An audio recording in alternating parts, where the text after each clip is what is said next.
Hello and welcome. Thank you for coming today to 501 Commons and our presentation today on GiveBIG P2P, peer-to-peer strategy.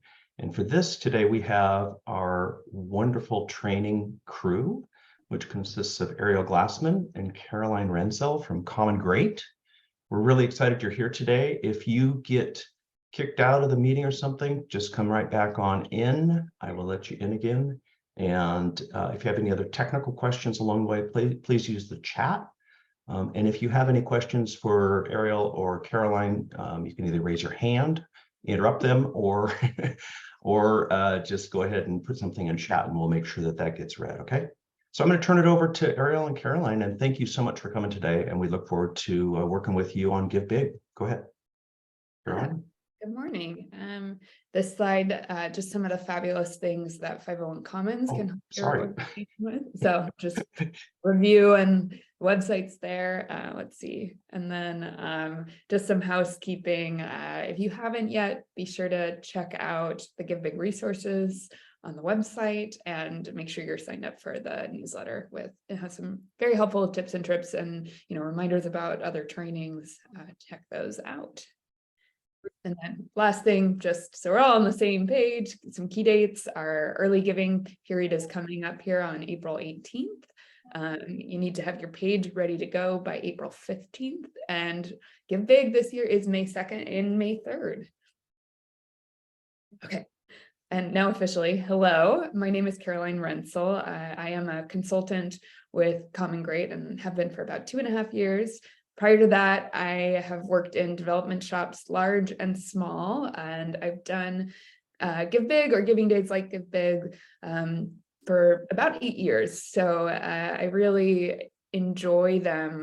They're just, I think the adrenaline rush you get on GiveBIG is like nothing else. And peer-to-peer is a really great way to get to spend some time with champions of your mission, people who really care about your work, and increase your goal and do other fabulous things for your organization that way. So Ariel, would you like to introduce yourself? Yes, thank you, Caroline. My name is Ariel Glassman. My pronouns are she, her. I am a fundraising consultant. I started Common Great about 1 year ago, but I've been in fundraising for over 20 years now. Consultant for 10. And I am a huge fan of Giving Days. If you took some of the original workshops at the Seattle Foundation when GiveBIG was hosted there, or any of the 501 Commons ones in the last couple of years, I might be a familiar face. And it's really nice to see those of you who are familiar again too.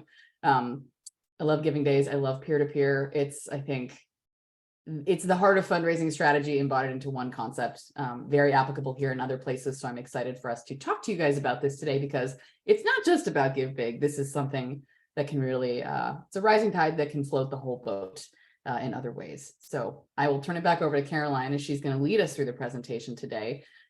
Before I do that, I just want to name that Caroline has run most of our client GiveBIG campaigns for the last few years. So while I've been doing a lot of the teaching, Caroline is really our in-house expert on the modern incarnation of GiveBIG. So she's going to lead us through the content, and take it away, Caroline. Great. Really quick before we jump in, this is more about Common Great. There's our website.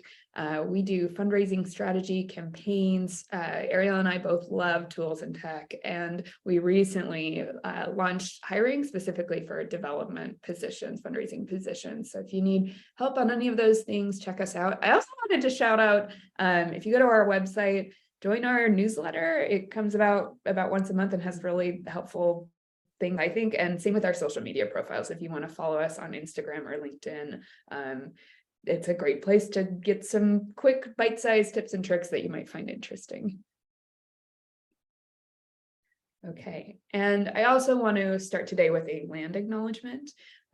501 Commons offices are on the homelands of the tribes of the Coast Salish and Duwamish people. I am once again this week calling in from Wenatchee, Washington, where I live, which is on the Cayuse, Umatilla, Walla Walla, Wenatchee, Yakima, and Confederated tribes of the Colville Reservation land.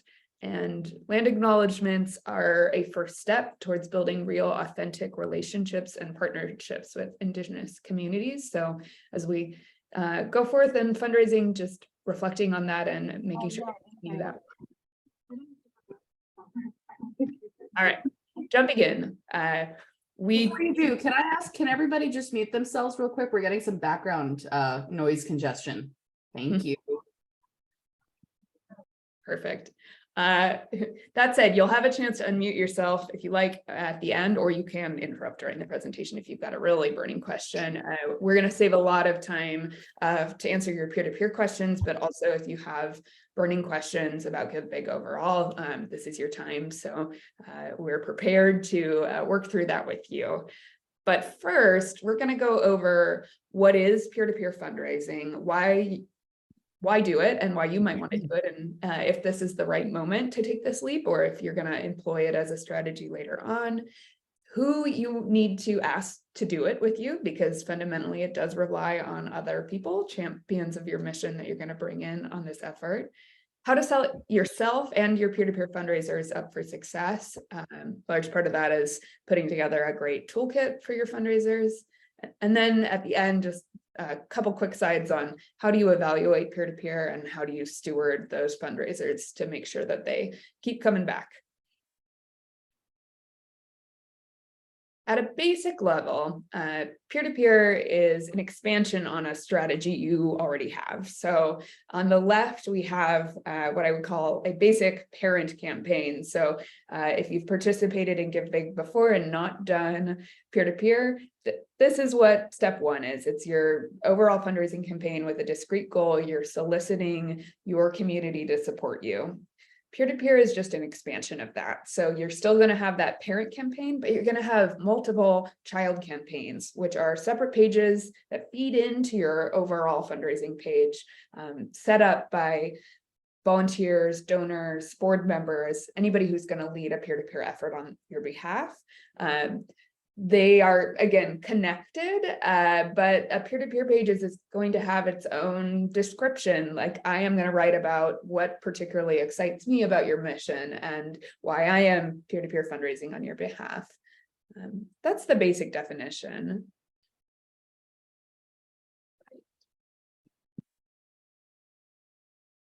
There we go. So why do peer-to-peer? I think perhaps the top reason to specifically look at peer-to-peer around GiveBIG is we do know that there is just a lot of communications going out from a lot of organizations over the course of these 2 days. And it can be hard to stand out in the crowd. Peer-to-peer is a great way to make sure your efforts are actually seen by your community. I think the classic example is I am more likely to open an email directly from my friend Ariel asking me to support her effort on behalf of organization X, Y, or Z than I am perhaps to open a direct email from organization X after I've also gotten 20 other emails in the last hour on the first day of GiveBIG. That email is also going to land in my inbox rather than my promotions tab, or Ariel might be texting me directly, which is a really great tip to maybe if you have texting savvy donors, cut out email altogether. So it's just a great tool to make sure that you are your communications are being seen by your community. It's also, I think, a great way to bring your board closer to your philanthropic efforts. I think sometimes board members are charged with fundraising and there's a sense of overwhelm about what they should be doing. GiveBIG is a peer-to-peer fundraising for GiveBIG is a great, concrete, time-limited way to participate. It doesn't take very long, and there's some clear steps to succeed. And I think that can be a great introduction to board members who want to help, but may be overwhelmed. They may not be able to bring folks to a physical gala. Anybody can participate in peer-to-peer. And that said, peer-to-peer campaigns have multi-generational appeal. We may have things to thank for this, in that I think most of us are very used to seeing our friends running birthday fundraisers on behalf of organizations. So I think that's great that like young people and older generations are equally familiar and potentially excited about peer-to-peer fundraising. That's actually one of my favorite things about the peer-to-peer effort. You know, one of the things we know is that giving days are really great for donor acquisition. And many of you may have donors right now who fit that kind of classic demographic profile. They're over 55. Recording in progress. Yes, et cetera. And oh, can folks mute in the background if they've just signed up? Getting a lot of noise. I think, hate to call it out, but I think Christina Holland, there you go. Thank you.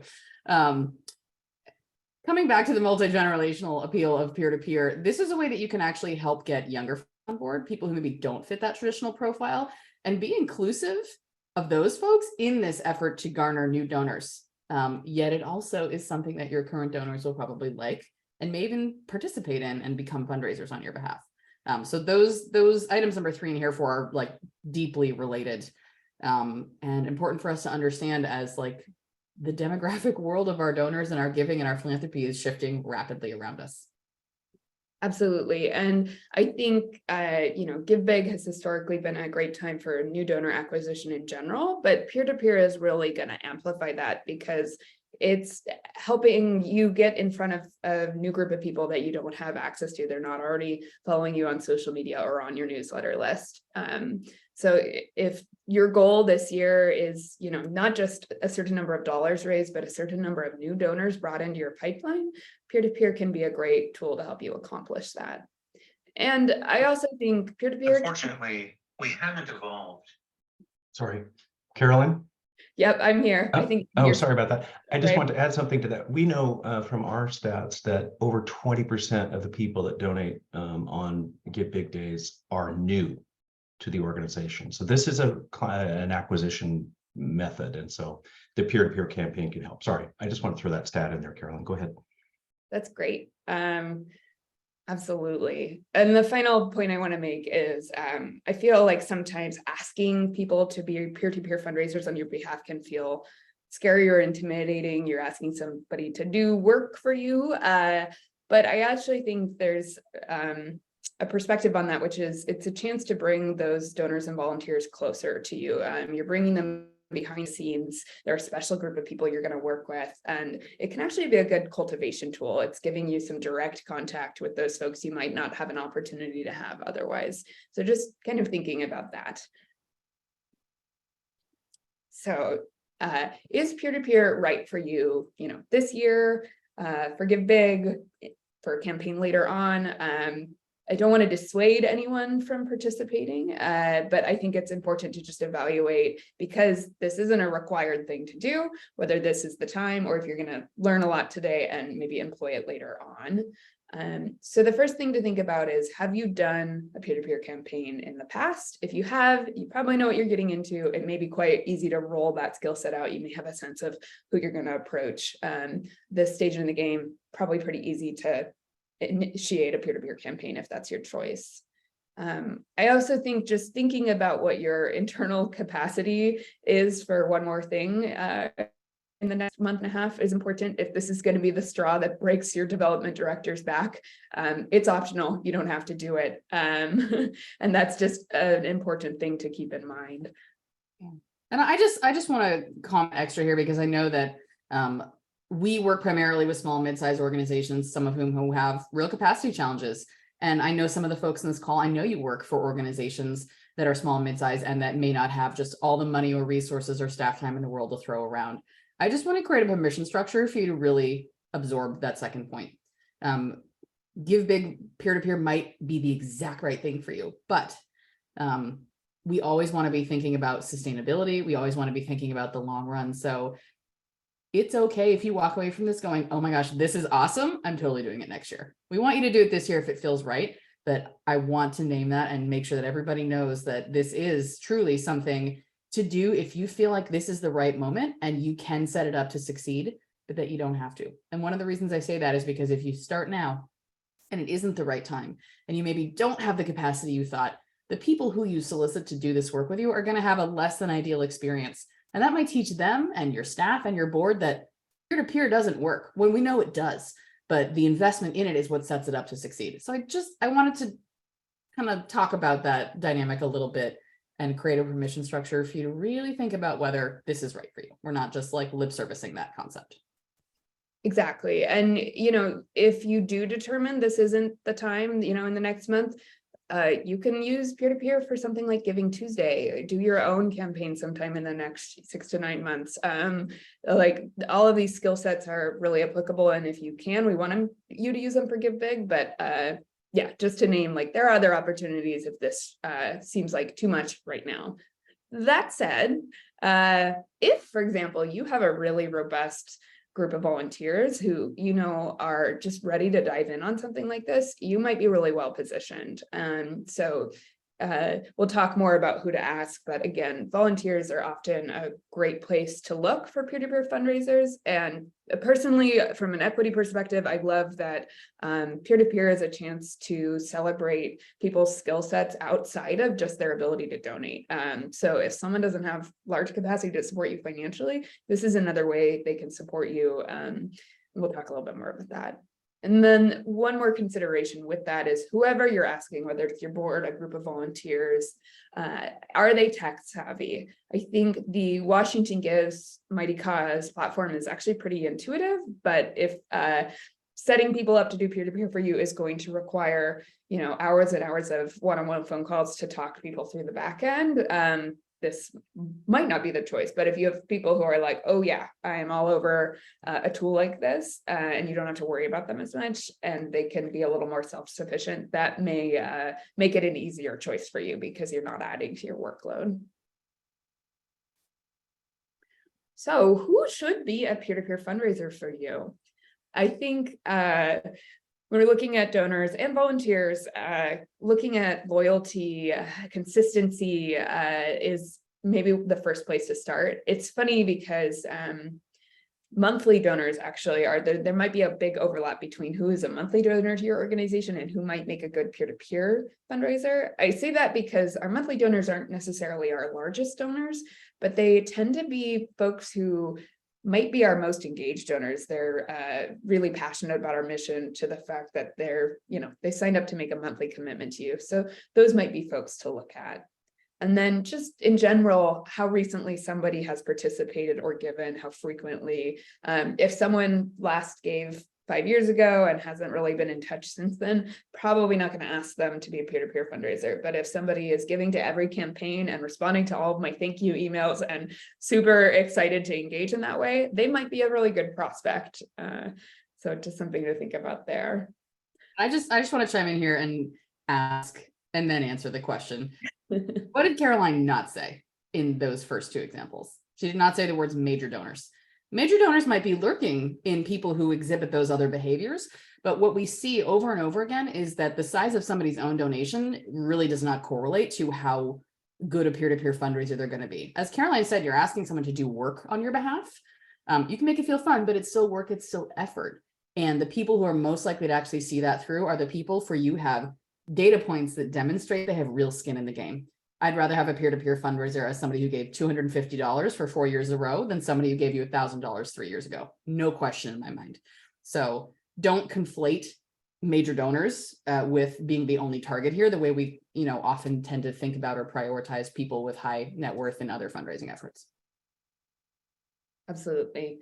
We've touched on also board members potentially can be really great champions as peer-to-peer fundraisers.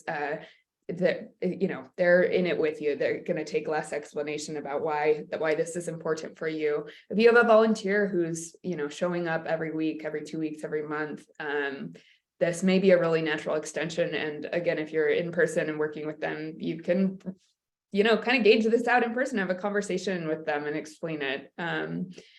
I think also if you have an advisory board, an alumni board, young professional group, those folks are really well positioned for this kind of thing. They probably are, especially if they're in the alumni or young professional, they're tech savvy and on email and text message.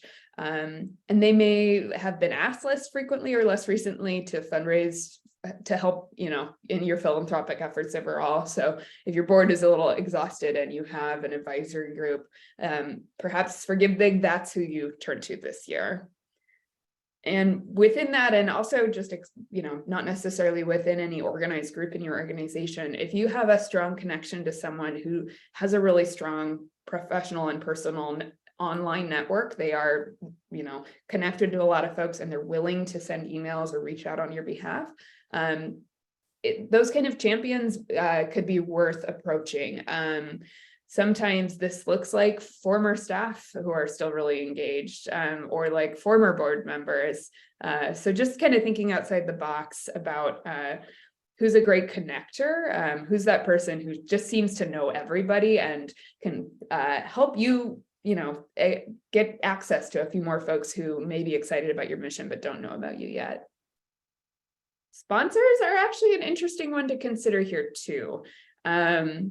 So this is, your small local business who's your sponsor. This is your large, if you've got them, national bank or something who's your sponsor. I think the caveat with sponsors is to just make it as easy as possible. So if you're going to make this kind of ask and you don't have, one particular strong champion in your sponsor group, I think you can say, we'll set up a page for you. We'll send you the link. We'll do all the homework for you. You just need to take it to your employees or your internal, interest group or whatever it may be and share it within there. Just to kind of remove some of that friction potentially. Which then actually positions it as sort of like this backdoor effort into developing employee engagement and employee giving programs with companies that somehow connect to you. It's like a really great, again, sort of tangible tool to kind of jumpstart companies thinking about you in that kind of structure. I like this one. And if you're also an organization that has had, your local real estate office approach you and say, we want to do a volunteer day. They came in, great, they volunteered, they left. Could be a good strategy to come back to them and say, hey, now that you've experienced our mission firsthand, doing XYZ, would you consider being a peer-to-peer page for us this year? We'll make it really easy, just share it out. The last thing here, I've touched on former staff who are living and breathing the work you're doing every day can be really powerful fundraisers on your behalf. That said, I want to make it really clear that this should always be optional. Just knowing, equity concerns within the nonprofit sphere overall, I think it's a hard ask to ask folks to fundraise on your behalf. It can be extra work, uncompensated work. So be careful here is just what I want to say. I think making it clear if you're going to do peer-to-peer, announcing to your staff that this is an option, but making it clear that it is optional is how I would approach it. I've seen organizations have really successful staff peer-to-peer fundraising pages, but they didn't require it. So just something to keep in mind and kind of tread lightly on. And overall, the comment I kind of want to leave looking at all of these groups together is to really be thinking about quality, not quantity. You might be looking at this, or you might have heard someone say, we've got to have 20 peer-to-peer fundraisers for this to be successful. I would rather you have 5 peer-to-peer fundraisers who maybe are really different from each other, but are each committed in their own way, who are actually going to do the outreach, than 25 cookie cutter like corporate reps or someone you kind of barely know, or like the volume is not the point. It can grow over time, but you can really succeed by focusing on the quality of the relationship over how many people are actually doing this for me. Absolutely. There's nothing more. Will succeed focusing on it that way, not just can. That's how you will succeed. Yeah, there's nothing more stressful than, getting someone who's really not excited about it, but feels like they have to say yes, says yes, and then you spend all your time trying to chase them down to, get them to build their page and do the things. So focusing on people who are actually really excited to do this for you and you feel confident, it's not going to be like herding cats to get them to participate. That's who I would focus on. So some tips to set yourself and your fundraisers up for success. We'll go over in more detail exactly what should go in a support toolkit, but I highly recommend having one, having a one place where they can get all the information they need, have templates of both how to build their page and email or text messages they might send out, examples, just remove some of that writer's block on coming up with what this needs to look like because you've already thought it out. You might also want to hold a Q&A session and invite groups, especially if people are a little bit on the fence or they're not familiar with what this is, that can be a chance to answer questions. And if, having that gathering feels like just too much right now, you can also just record a short video with the basics and share that out with people. And we also recommend establishing one person in your organization as a peer-to-peer point of contact for the folks who are fundraising for you. So folks know who to be directing questions to. It may be you, it may be somebody else on your team. Just making it clear, especially if like you're gonna have an ED who has a relationship with a particular volunteer, let's say, make the ask. If you're the person who actually needs to be troubleshooting and answering their questions, just make sure that that is clear from the get-go. Guiding peer-to-peer fundraisers on goal setting is really helpful just because often people are quite stumped by this. You can determine, based on, average gifts to your organization overall, how you did on GiveBIG last year, like you can think through what a default goal should look like. If most of your donations are $1,000, that means you're going to set a different kind of goal than if most of your donations are $25. So take a look at the data and see what feels realistic. And you can also offer advice on why someone might want to set a higher or lower goal. If they, their network is all other lawyers they're going to ask who have a lot of capacity potentially to support that, they might have a different goal than somebody else. And so just thinking through that. And I always like to say, if you're nervous, you can set a lower goal and plan to succeed in that, and then up your goal. That's totally something you can do on the platform. You can adjust your goal later on. So something to consider there. You might want to employ things like a Facebook group, setting up, recurring for the, in the next month, virtual office hours, an email listserv, just so folks have a place they can go to build community and ask questions. This is extra, but especially if you are one of those groups who are like, we have 20 or 30 dedicated people who are going to do this, it can be nice to kind of organize them in one place. Another optional thing that is kind of interesting you might want to look at is incentivizing or gamifying success within peer-to-peer. So you can celebrate who raised the most, who had the most donors, especially like that, because it's celebrating, the person who brought 20 new donors to your organization rather than just the person who had 2 friends give 500 and they blew past their goal. So taking a look at participation is really great too. Who got to their goal fastest. This is optional. You might, have a prize. You might just do recognition. I actually, even if you don't explicitly say we're going to recognize whoever does XYZ, as you're going forth, if you have somebody say hit 10 donors to their page or hit their goal, just shouting that out if you set up that email listserv. Can be a nice little touch point celebration moment with your peer-to-peer fundraisers that may remind others to, I need to send those emails, or get them excited. And it's social proof that it is possible to succeed in this, which is also always helpful. We recommend, if you can, getting your peer-to-peer fundraisers set up and activated during early giving. Again, that's going to kick off on April 18th.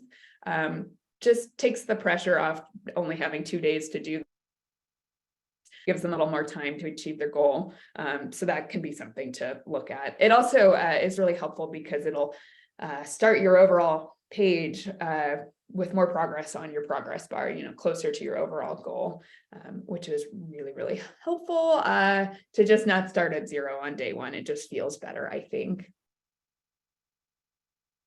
And then anything you're doing to promote GiveBIG, you should make sure your peer-to-peer fundraisers feel empowered to take that messaging and use it and not have to reinvent the wheel. One of my favorite things to do is to tell donors, you can literally take the email we're going to send out on May 2nd and forward it to whoever you want to forward and add your little note about, here's why I'm fundraising.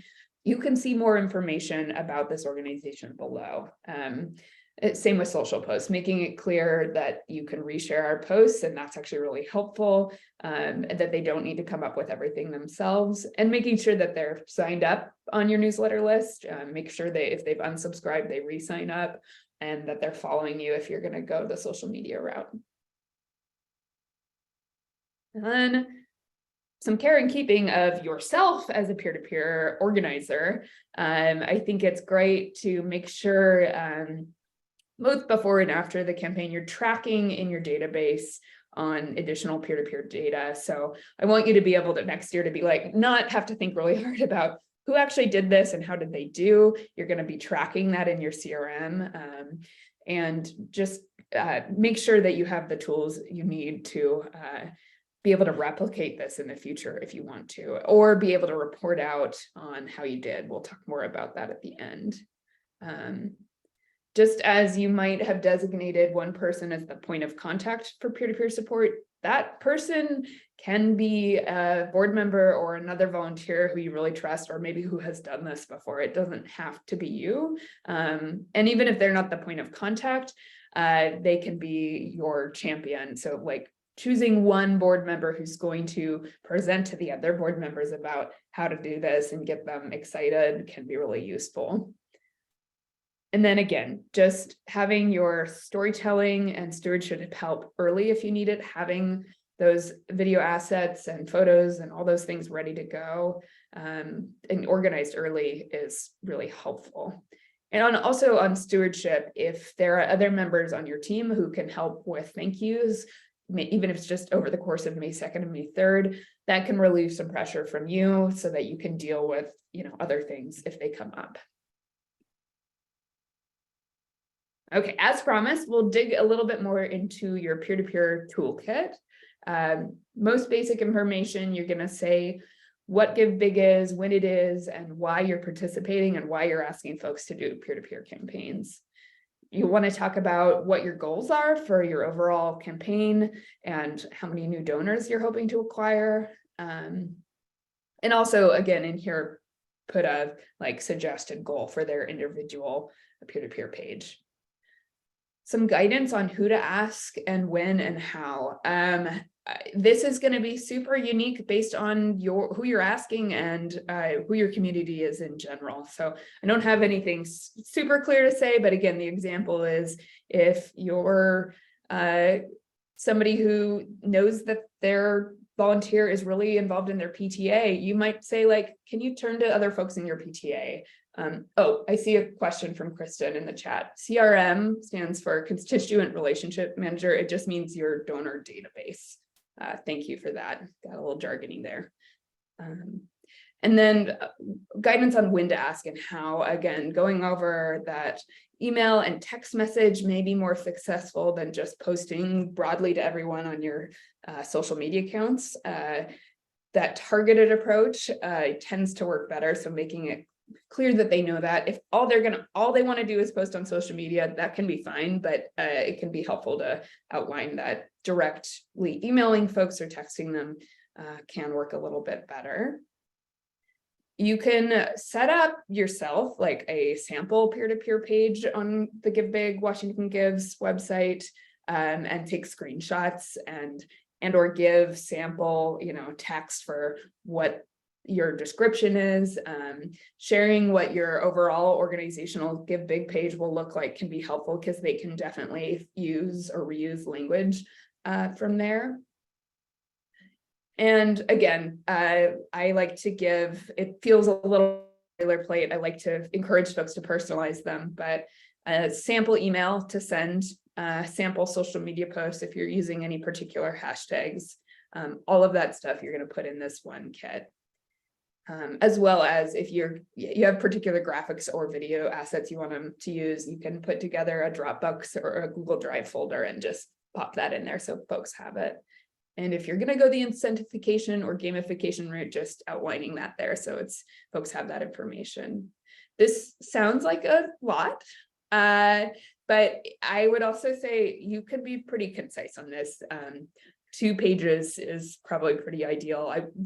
Too much longer, big wells of text, people won't actually read them. So make it clear that the emails they're sending out can be just a couple sentences. It doesn't need, especially if they're taking the method of forwarding organizational email that your org has already sent out. Just staying concise so people don't get overwhelmed. And because though there's, it's an involved process, it's not that involved. And so if you have folks who just really feel they need more information, offering those drop-in hours or a Q&A can be a way to deal with those fears. But I just want to reinforce about all this is that the goal of the toolkit is to make it easy, right? Your peer-to-peer fundraisers are people who are going to be doing a certain type of work for you uncompensated from the goodness of their own heart. And the last thing we want to do is make them work harder than they absolutely must. In fact, we know that will pull people out of the ecosystem of doing this activity if there are barriers, if it's unclear what to do or who to talk to. So really zoom out 30,000 feet. The point of this slide is make it easy and do whatever you can to make it easy. Okay, 2 quick last slides and then we'll jump into questions. So I think, Greg, I really appreciate you sharing stats about 20% of donors to GiveBIG are new donors to those organizations. Having some proof of how you did that you can report back to your team or your board on is valuable. So just some things to consider after you've done this for the first time, or if this is your second or third time doing it, comparing year over year, will give you useful information on how you adjust, if you do this more, if you do this less. So just looking at literally how many people participated and did that number grow or shrink if you've done it before, how much you raised via peer-to-peer, and again, if you've done it before, if that number grew or shrank. And the percent of money coming in via peer-to-peer. If the majority of your GiveBIG campaign goal was achieved through peer-to-peer, that's really useful. But if it's only a tiny percentage and it feels like a ton of work on your staff, maybe this isn't the place to focus, and you're going to try some other strategies to have a successful GiveBIG campaign. Looking at number of new donors versus the number of returning donors via peer-to-peer, especially if you've got that awesome board member who wants to do this every year. I think sometimes you'll start to see the same donors coming back and supporting them every year. So just tracking on that, or if you're seeing a lot of churn, that can be natural and normal. I think it's just good to spend some attention to. And you can also, I highly encourage this just from a making people feel heard point of view, but sending out a survey to your peer-to-peer fundraisers to hear how it went and what their experience was like afterwards can be helpful as you're evaluating. And finally, I love to end on the slides that are so simple that they're just reminders. This shouldn't probably be new information to anyone. You're going to want to be sure to say thank you. Frequently and often. Let them know how your organization did overall. You can share some of those stats we just talked about. Asking for feedback, even if it's informally, it doesn't need to be a formal survey, can be really helpful. And then consider celebrating them. Maybe later this summer, after you've had a chance to catch your breath, having a get together, or if you only have 5, a special lunch where you say thank you to them can be something to think about. I have seen orgs in the past, have peer-to-peer or give big parties at their office day of. If you want to do that, that's great. Often it's just too stressful with everything else going on, so you don't have to do that. I want to just encourage that, the stewardship can continue all year round. So it doesn't have to just be on the day of that you're, or on the 2 days that you're saying thank you. All right. We'll now open it up to questions. I think, Ariel, it looks like you've been active in the chat, but I will actually stop sharing so that folks can, if you like to just put your question in the chat, that's fine. If you want to unmute, turn your camera on to ask questions, that's also awesome. Susan. Yes, hi. I'm actually interested in the role that there is a link on the GiveBIG page for special fundraisers, and I'm kind of confused on how you use that as part of the GiveBIG tool. And if you could explain that, it would be helpful. I don't know if I just put a link to my fundraising page on my website so people can get more information, or my intent is to use GiveBIG as actually a small kickoff for a larger fundraising campaign. I love that. I just want to, I'm not sure about the technical piece you're talking about. It looks like I can see Greg click-clacking away, so it looks like he's getting a technical answer for you.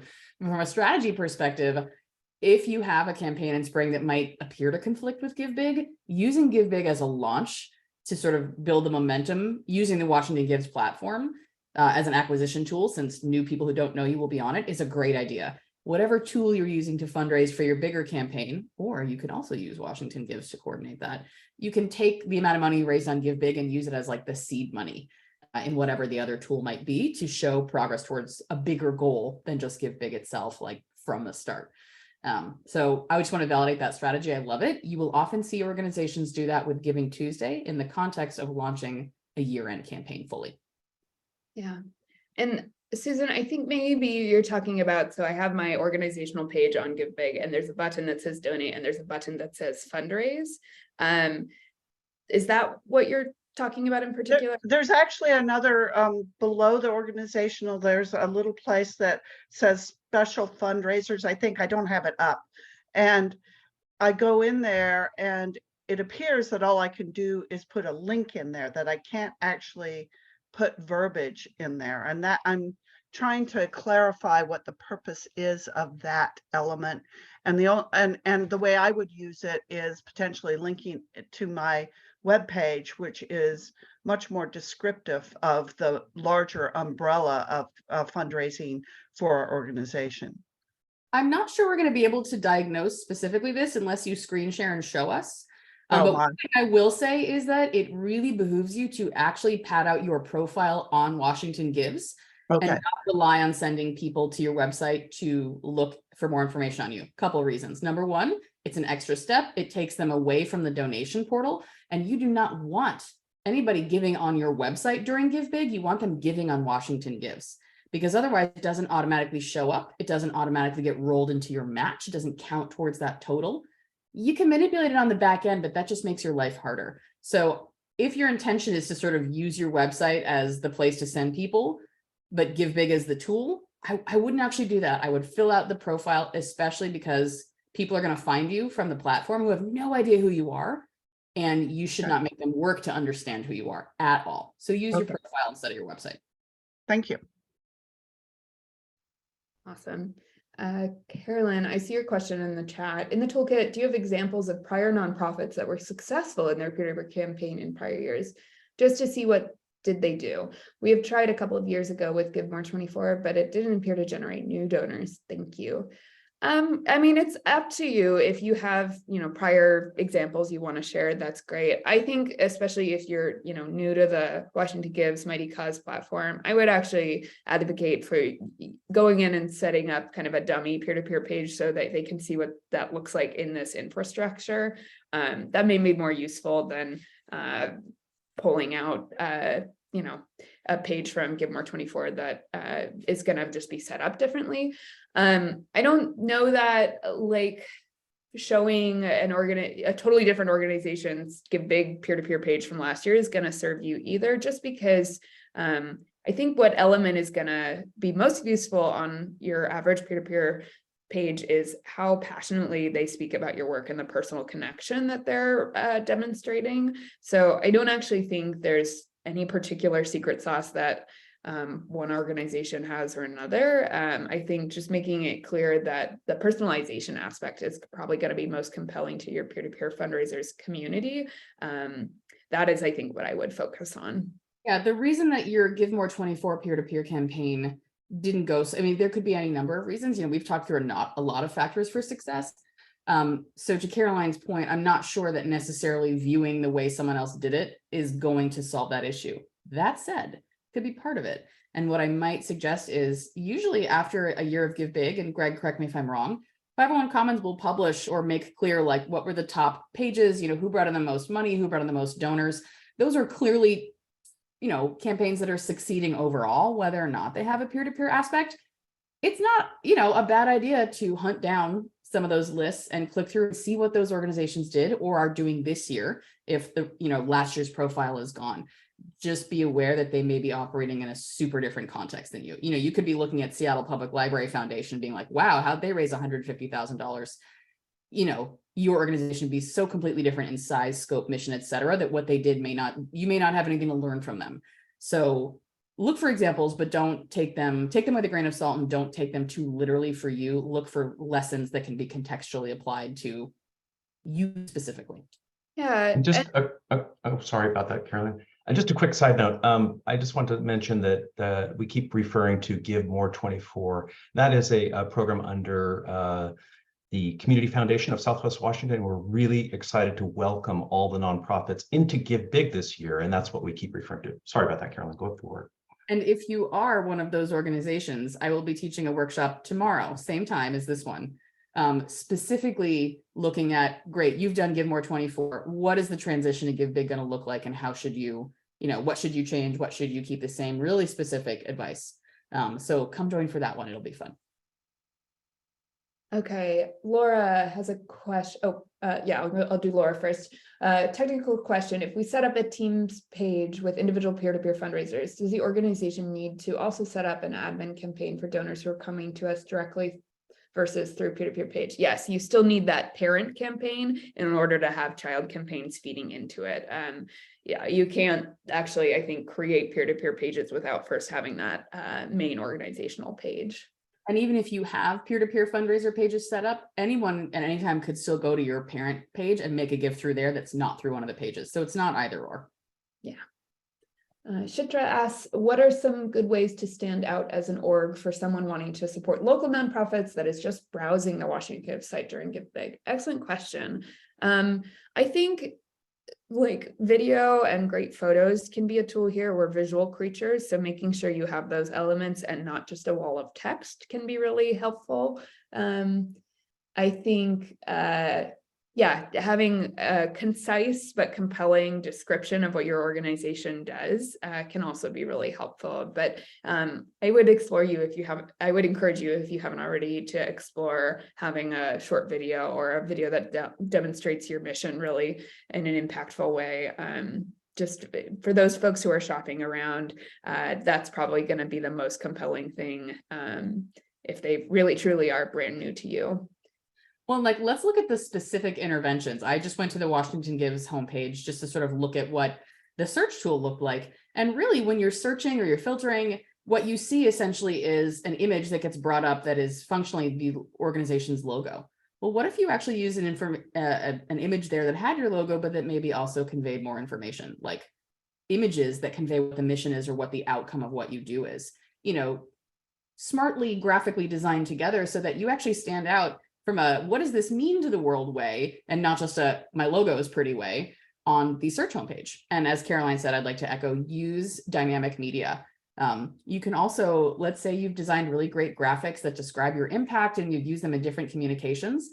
Well, Washington Gives allows you to upload multiple types of information, photos, videos, etc. You could take pre-designed images and use your image slots for them, and they're going to convey more than just like picture of smiling program recipients. So think about how much information and visual and storytelling you can shove into those media things without looking too cluttered. And that, I think, is your biggest opportunity for standing out for people who are snooping around for new donors or new organizations to give to. Kristen, your question about if you're going to set up a peer-to-peer page for one of your sponsors, and again, you're going to do that for them so they don't have to go through it. How do you do that?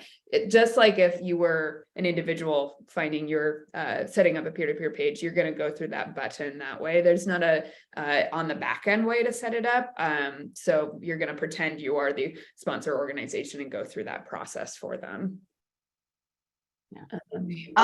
So real quick question on that. So I actually talked to Greg last week about this, and I can't find that. I don't know where it is to set that up. Like, I've gone to fundraising tools, I've gone to campaigns. I can't find anything that says peer-to-peer setup.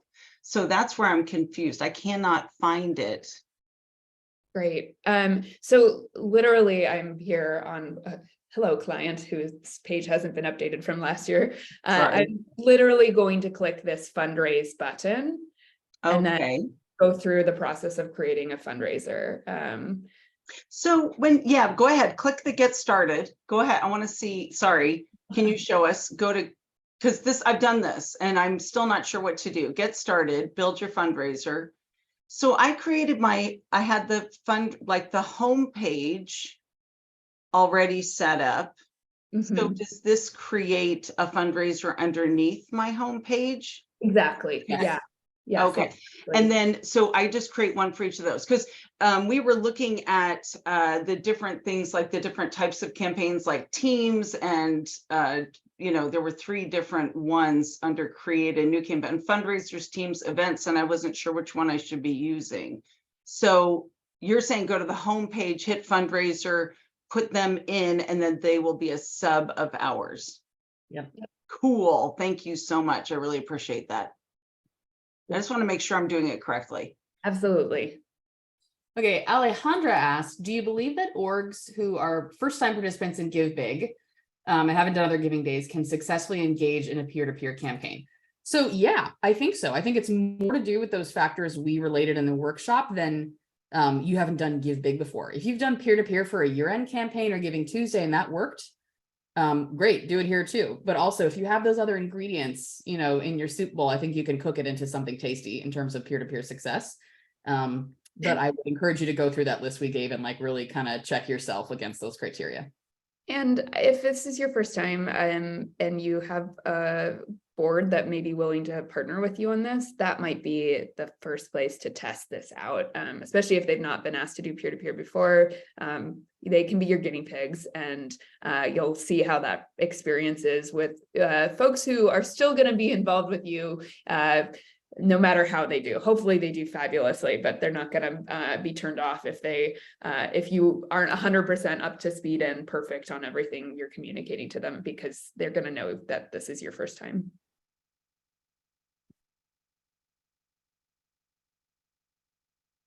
Awesome. What else? Peer-to-peer related, or we can also jump into any general GiveBIG things that are keeping you up at night.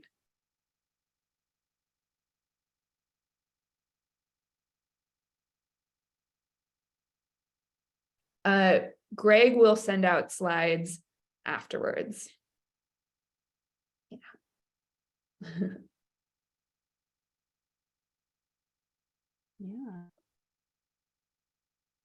Yeah. One question I commonly get regarding peer-to-peer intersects with the other workshop that we taught last week, which was about matching gifts. One thing people will often ask, should I include peer-to-peer fundraisers in the match? Should I have those gifts count? When B, should you be doing a match and or peer-to-peer during early giving? I just want to encourage everyone here. Again, you have a permission structure. If your capacity is really challenged, you don't have to maximize every single opportunity with GiveBIG, but if you can, I would say early giving, which starts in 13 days, 2 weeks, is a really smart bet. When you start day one, when people start to really pay attention, the closer you are to your goal, the better. You're going to get there faster. You're going to be able to exceed it, more likely to exceed that goal, etc. So just in general, I just want to share, I really encourage early giving. I encourage you having your peer-to-peer fundraisers ready or able to participate during early giving. And I encourage you to think about, if you've got a match, making sure that those gifts, there's a setting in the back end that you can say, yes, include gifts on peer-to-peer pages in my match, because that gives your peer-to-peer fundraisers another tool, right? It's not just give to my page, it's give to my page and your match is doubled, or give to my page and you'll help us meet our 100 donor goal for GiveBIG, things like that. So nobody asked that question, but I was going to answer it anyway.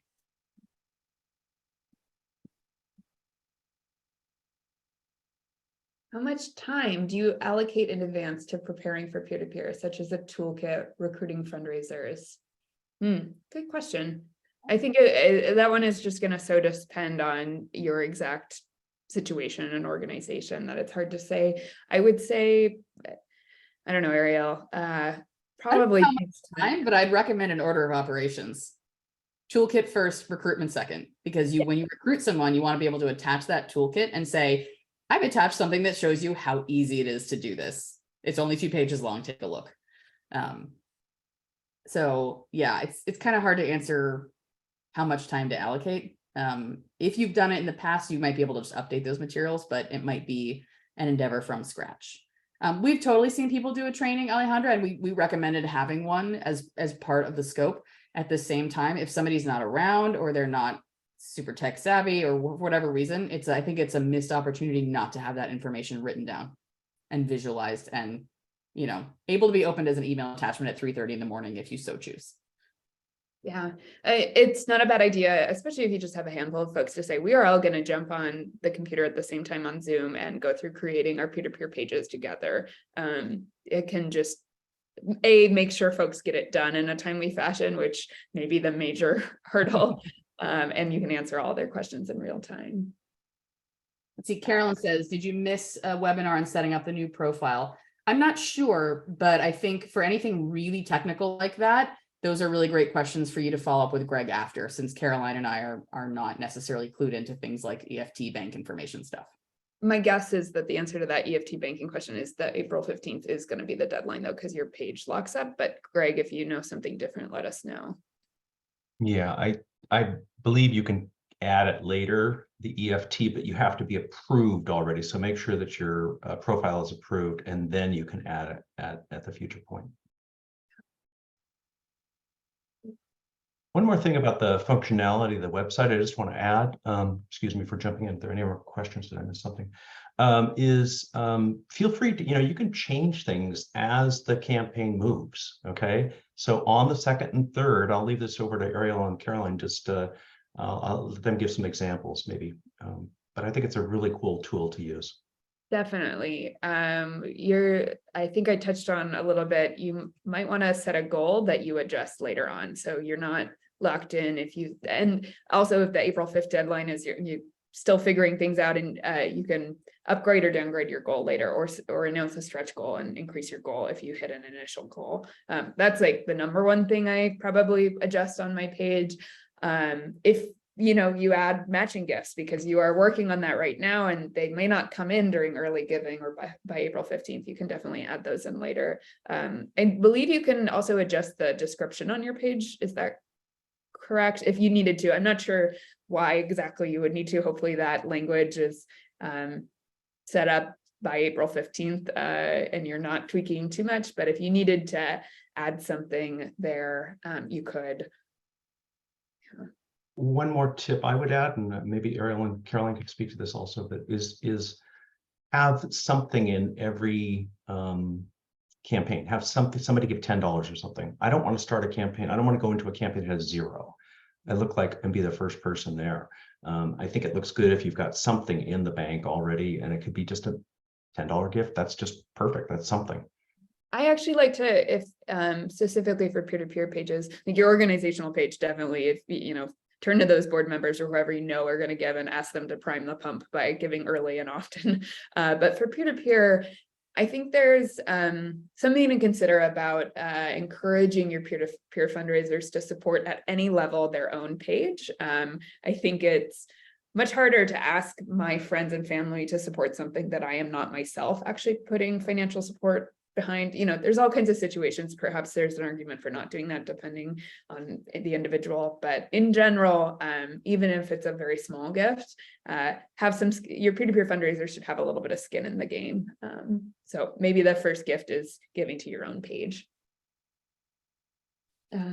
Okay, we are recruiting peer-to-peers now, but they are not the best at committing and setting up their pages in a timely manner.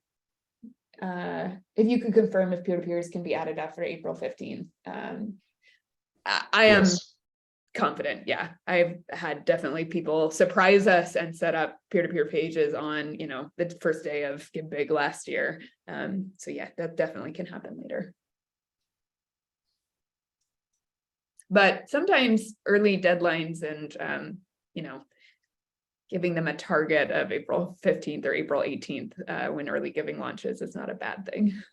I have found when herding this many of these type of cats in these situations that a little secret deadline a few days before when you actually need things done is a real boon here. So I might urge you to employ that strategy.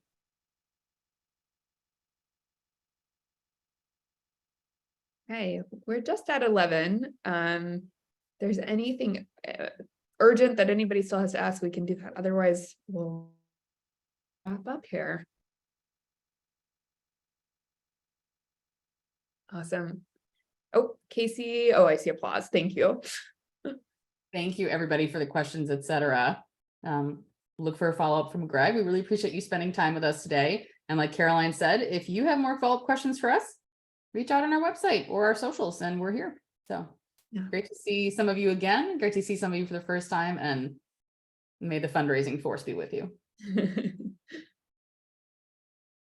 Awesome.